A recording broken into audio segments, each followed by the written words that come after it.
welcome back to my channel. I thought that today I would talk a little bit about books and bring you on a very, very mini bookshelf tour of all of my beloved books. So a couple things up front. I recently moved, so I actually got rid of, by got rid of, I mean donated a ton of books. We basically filled all of the little libraries in our neighborhood, and it was really great. I highly recommend, if you're moving, to seek out little libraries or even go to a library and donate your books. But it was really fun every day going and looking and seeing our books being taken and then filling it again, and then seeing the next day all of the books being taken.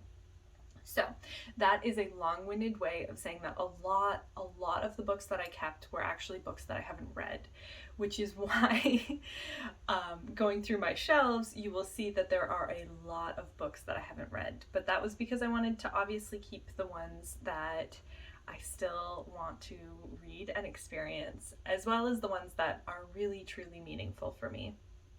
Another disclaimer, I don't know why I'm self-conscious about this, but I am, and that's silly. But we don't really have a bunch of bookshelves. We have one giant bookshelf, as you will see, that have all of our books kind of jammed into it, and then all of my other favorite books scattered around the apartment. In my old place, we had a kind of central bookshelf that took up pretty much the entire wall in our living room, and it was bricks and wood. The books were kind of just stacked on there. So when we moved to this place, we really wanted this place to be as open and as bright as possible, which meant that we did not plan to put massive bookshelves in the living room, which is why all of the books are kind of shoved into the office. I have tried my best to surround myself in books using the space that we have. Perhaps one day we will invest in another bookshelf. I'm sure we will, actually. In Tom's office, we will probably get another bookshelf so that the books can be more appropriately displayed, because it kind of breaks my heart a little bit that they are just like shoved in there. But it is what it is. I wouldn't sacrifice how bright and open this space feels, so a little bit of a compromise. But I just don't have the most traditional book setup, I suppose, as you would see in a bookshelf tour. But that doesn't mean that I'm not going to take you through all of the shelves and my favorite books and the way that I've decided to display them. So get cozy. Let's look at some of my shelves.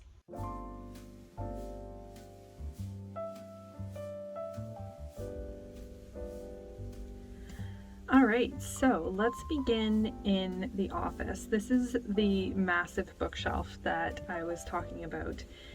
And I don't know, I don't love that the books are just kind of jammed in here, but we're kind of making do. A lot of these books, as you can tell, the shelves are doubled up. So these are really just all of the books that we have read. Tom is a really big Stephen King fan, so that is why we have a ton of Stephen King. You can see that we have Harry Potter in the background, and a lot of these books up at the front, a lot of these big adult fantasy are actually Tom's books. And then I have my nonfiction shelf here. So this is kind of my reference.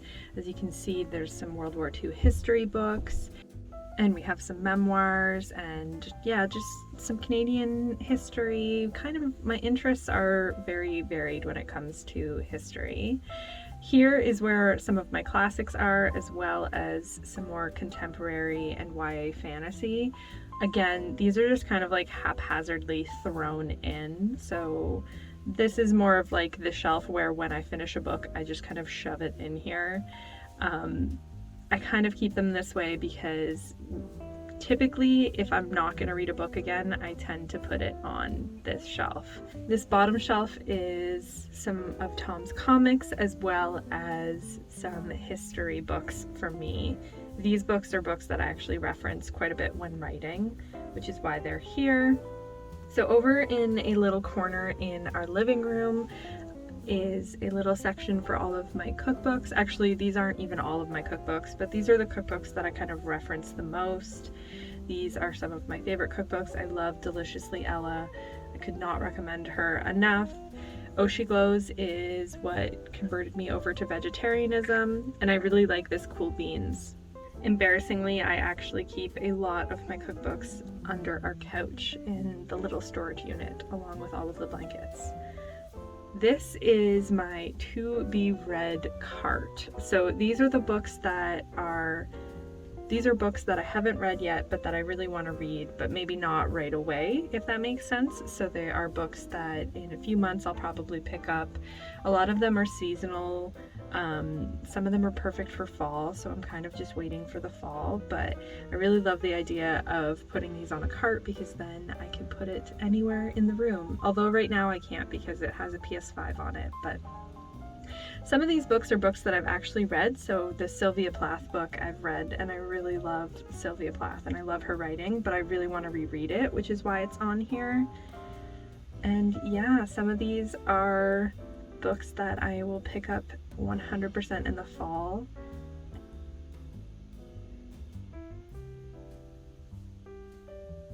This cart actually was way more organized when I first moved, but it has since gone bananas since we've moved because I've bought so many new books. I have also read Shirley Jackson and The Americana. I love both of those books, but again, I want to reread them just to kind of get a new sense of the books. I don't know, I reread books all the time. I love it. This little corner here is my reading corner, and so I often keep the books that I am currently reading, which, as you can see, there is Rilke, there is Mary Oliver's poetry books. These are two books that I'm pretty much just perpetually reading all the time. And I also have the annotated Pride and Prejudice, which I'm currently reading because I plan to read all of the Jane Austen books this summer. This is also where I keep my collection of bookmarks. I love a good bookmark. I love to match the bookmark to the book that I'm reading. And I keep my two little journals. One is my reading journal and one is my daily journal. In the morning I can wake up and just write. And so I always know where they are. I love my little reading journal. I love the little cover. This is a corner of the room that I often convert to my desk during the day, and I like to keep some seasonal reads here. I really want to read The Secret Network of Nature this summer. I'm probably going to take it camping with me. It has so many cool facts about nature, and I also really want to read this new Susanna Kearsley. I love Susanna Kearsley. As you will see, I have read every single one of her books, and I love this little corner. I think it's just really light and fun and summery.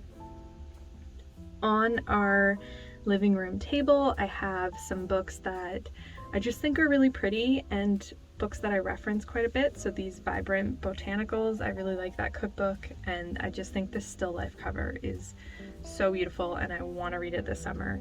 So that is why it is sitting out. Moving on to our bedroom, this is my bedside table / bookshelf. It is filled to the brim with books that I have either read or I plan to read. Starting with Jane Austen, I have big plans for Jane Austen this summer. I'm going to read every single one of her works. I'm gonna do a video for every Jane Austen book that I read and document the process because I just think it's gonna be so much fun. And then on the second shelf, I have some books that I really want to read. I've obviously read Anne of Green Gables, but I want to reread it. I've read the Throne of Glass series, but I kept this here because I was reading it pretty much up until last week, and it was fantastic. And then down here is just some sticker books, and at the bottom I have more cookbooks. I have some books that I've recently picked up, Soldier of the Great War, and I've read The Historian, but I really want to reread it in the fall, which is why it is there. And you will see throughout that I have so many copies of the Bronze Horseman. We will get to that in one moment.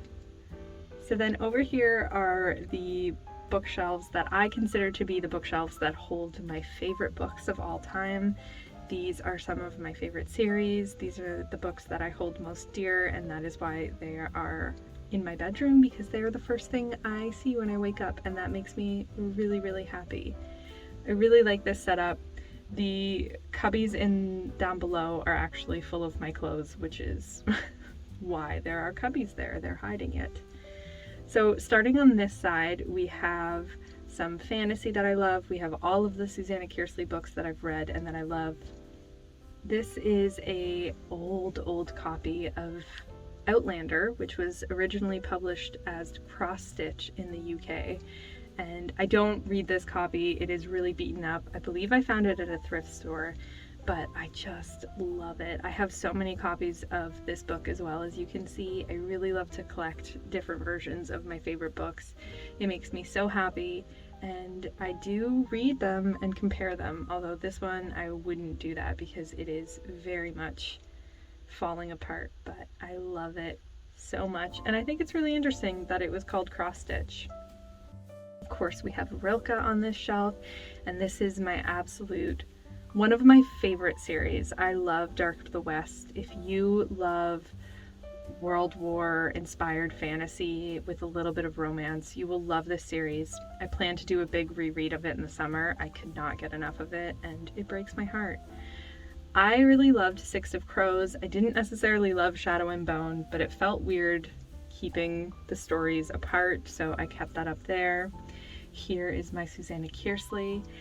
This is really great commercial historical fiction. It is my comfort zone. I absolutely adore her writing. I love her storylines. They're just really light, fun reads for the summer. We've got my Phantom of the Opera collection, which I basically read this book every fall. I love it. It is so good. I'm obsessed with it. The Air Awakens series is another favorite series of mine. It's another comfort series of mine, and the books are so beautiful, and I cannot get enough. I also have Bo Burnham's poetry book. I love this book. I love Bo Burnham as a writer. I think he's phenomenal. And I also have the Guernsey Literary and Potato Peel Pie Society. I really loved that book. And Angela's Ashes. Ooh, this is like an OG favorite book of mine. I am obsessed with it. I love Frank McCourt's writing. I just think the beginning is such a fun paragraph. I love the little blurb about when he looks back on his childhood and how the worst yet is miserable Irish Catholic childhood. I just love that whole section. I think it's such a great introduction to a book and to his story. And I think I read this book when I was in grade 8. I'm not sure, but it really made me fall in love with memoirs. On the other shelf, we have all of my Outlander books. I got rid of all of my paperbacks and collected the hardcovers that I kept throughout the years, and I really love it. Then we have a little Russian section and Sarah J. Maas. We have a Poppy from France, and all of my Dave Eggers books, along with a Christmas present that I got from Tom last year.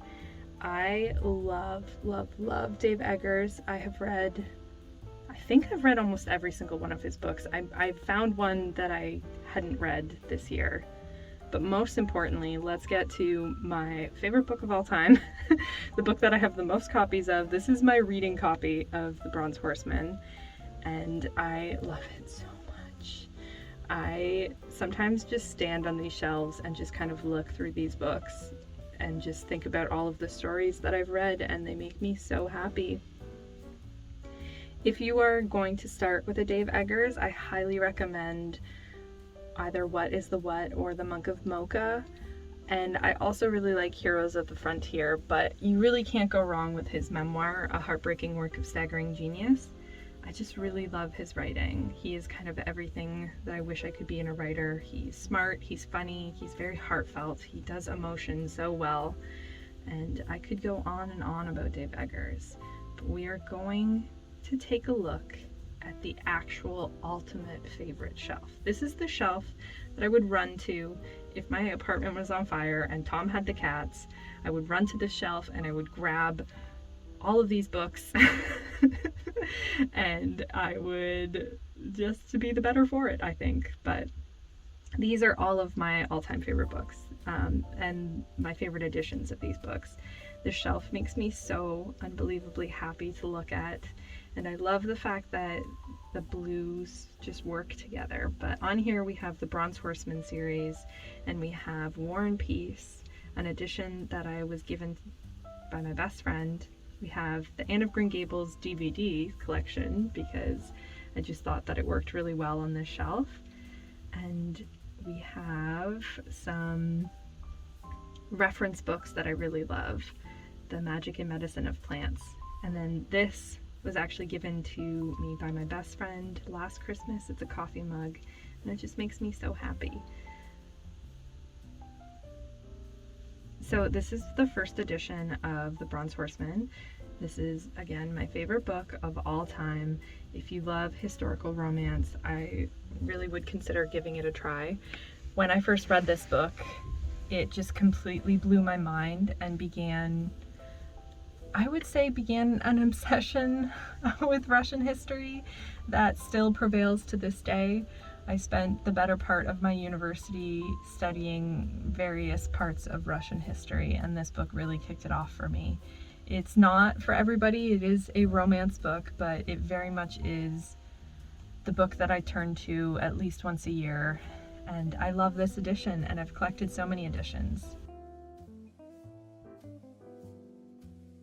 This book is such an important book for me. Last year I read War and Peace, and it was such a pivotal moment in my life. I didn't think that I would love it as much as I did, but I really did. I actually have a video talking about it when I finished it. And this is a copy that was given to me by my best friend Laurel, and it is so sweet and so sentimental, and I will keep this forever. I think it's a beautiful edition, but it also just is a memento, and it's from my best friend, and I love it so very much.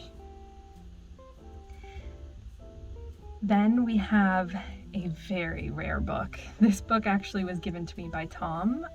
It is a first edition of, again, Outlander that was published as cross stitch in the UK, and this is a hardcover edition, and man, this book means the world to me. I actually had it signed by Diana Gabaldon when she was in Ottawa, and I didn't really say much to her because I was terrified, but she was basically like, this is a relic, and I was like, I know, and it is very much that. I love this book so very much, and it just makes me so happy that it is on my shelf and that it is signed by her. And I really think it's important that we end on this book because it is the most precious book that I own, and I love it so much. So thank you so very much for watching. I hope you enjoyed this video, and let me know what you're planning to read in the summer. Until next time.